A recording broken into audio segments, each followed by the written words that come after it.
গ্রামের মানুষ সহজ সরল, এটা যেমন সত্যি। কিছু কিছু মানুষ আছে এত জটিল, তাদের চিন্তা ভাবনা এত নোংরা, এটাও তেমন সত্যি।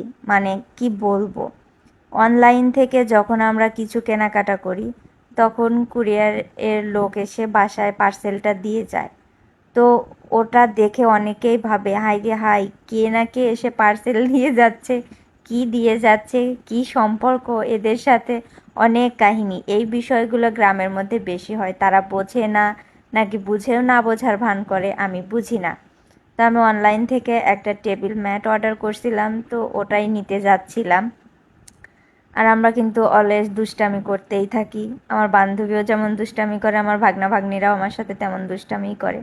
মানে আমি এখনও তাদের কাছে মনে হয় পিচ্চিই আছি। আর এই তো আমার কুরিয়ারের লোকটা চলে এসেছে। ভুল করে তারা অন্য একটা জায়গায় চলে গেছিলো, আমরা অনেকক্ষণ বসে থাকার পর সঠিক জায়গায় তারা চলে আসছে। ওটা নিতে গিয়েই বিভিন্ন ধরনের কথা শুনতেছিলাম।